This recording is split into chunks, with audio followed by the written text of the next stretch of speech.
Welcome to this Java course. In this video, we'll kick off your Java programming journey with some fun and easy hands-on exercises. Let's get started and make you fall in love with Java. In this course, we'll cover everything you need to know about Java, from basic syntax to advanced concepts. By the end of this course, you'll be well equipped to create amazing Java applications. But it starts at the very beginning, and we'll dive right in. Well, sort of.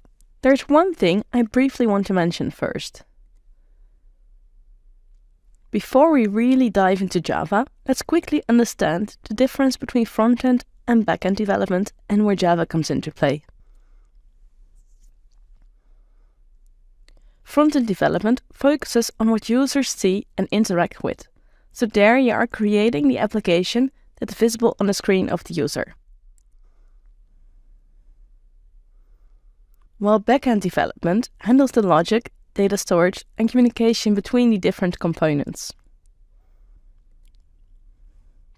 Let's say that we're having a banking application, and we have a user who'd like to log in.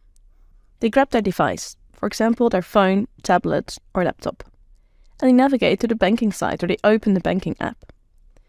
Then they want to log in and they enter their codes. But your phone doesn't know whether you're allowed to log in or not. Even though it has the app installed, it can open the app without the internet, but it cannot determine whether you can log in or not. So you enter your code, and that sends a signal to the server. And on this server, there's an application who can determine whether you can log in. But also this server doesn't know whether you can log in or not. In order to know whether you can log in, the server needs to communicate with the database.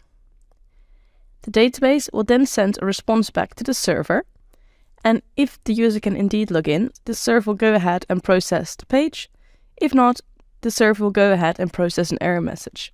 Anyway, a response is being sent back to the device, and this is where you see the message that you can either not log in or you see your starting screen. And then, of course, in order to get all the data in your banking app, your phone is connecting with the server and the database constantly.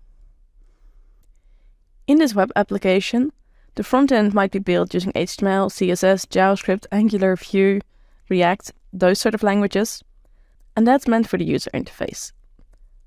Java is on the server.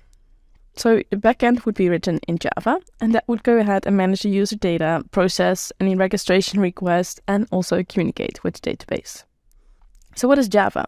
Java is a popular backend programming language, and in the olden days we would used to do front-end with it too.